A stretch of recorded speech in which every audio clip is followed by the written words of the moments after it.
my YouTube channel, so don't forget to subscribe Math TikTok PH. Thank you so much! Hello students! Happy learning! Ngayong araw po na ito ay magkakaroon tayo ng review para sa inyong third periodical test sa grade 7. Okay, so at the end of the presentation, kayo po ay matulungan sa inyong pagre-review. Kailan po ito? So, bukas na po, ito po ay sa February 7 and 10, ngayong Friday and Monday. So ngayon, ito po yung mga naituro ng inyong mga mathematics teacher under of the Matatag curriculum. So ano po yung kailangan natin i-review ngayon? So we have the data and probability. Andyan po yung mga data collection, sampling techniques, and presentation of data gamit ang mga graphs. We also have to interpret the statistical data, graphs.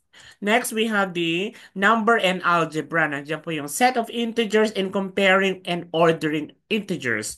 Next, we have the four operations with integers. Next, the simplification of numerical expressions involving the integers, or ito yung tinatawag natin PEMDAS. And of course, the absolute value of an integer. So with that, bago tayo magsimula, may I request everyone to get a piece of paper para makasabay po tayo sa ating pagre-review. Okay, are you ready, grade 7 students?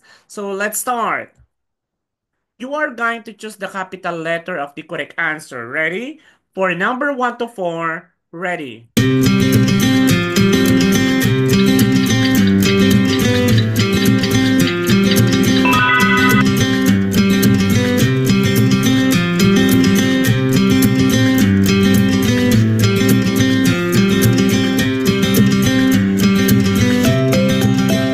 For number 5 to 7, continue.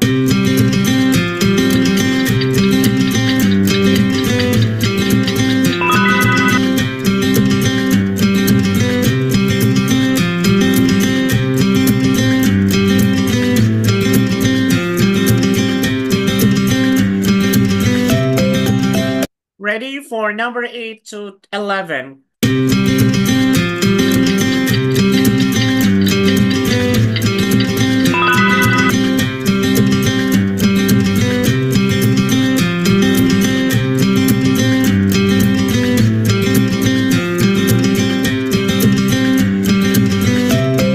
Continue for number 12 to 15.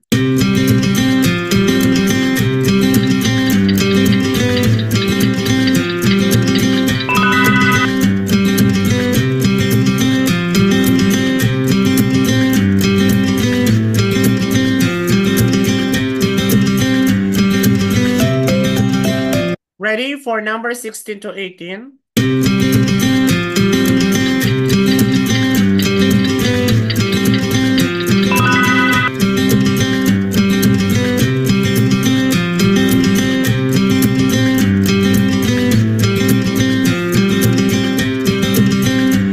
Continue for number 19 and 20.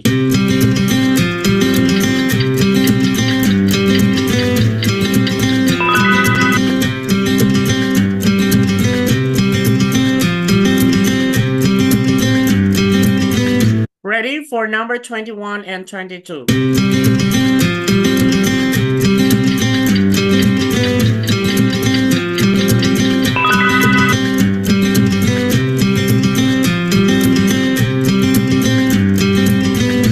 Continue for 23 and 24.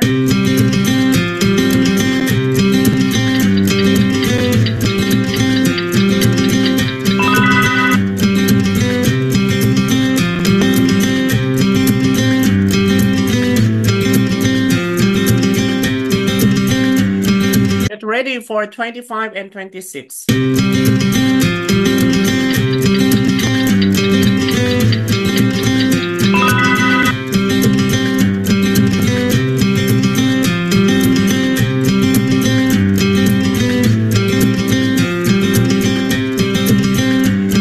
Continue for number 27 up to 29.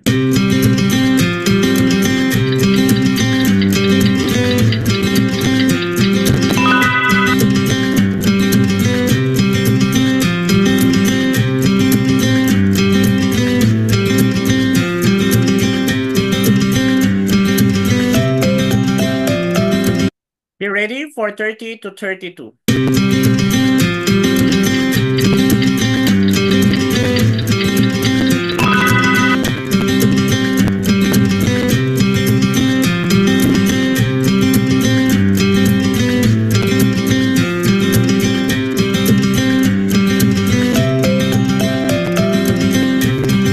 Continue for number 33 up to 35.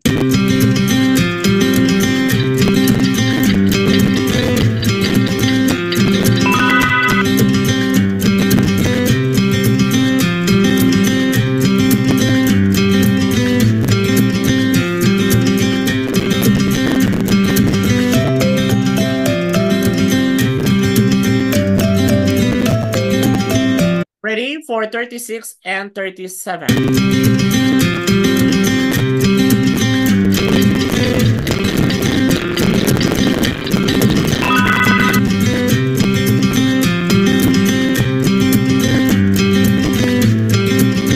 For number 38 up to 40, continue.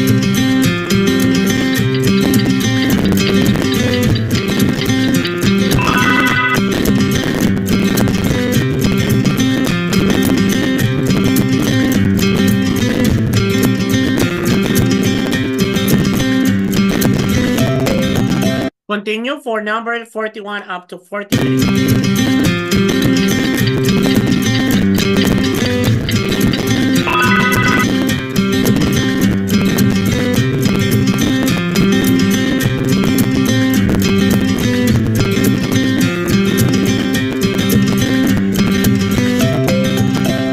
Be ready for number 44 up to 47.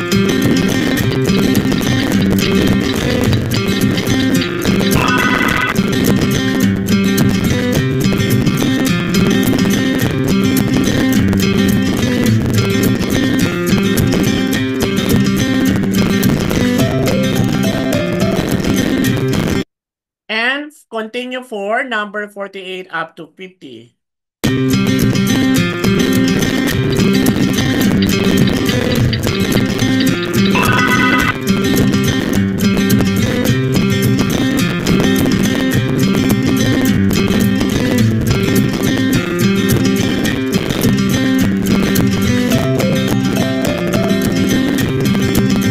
Okay, so with that, dyan po nagtatapos ang ating pagre-review para po sa inyong darating na periodical or third periodical test this February 7 and 10.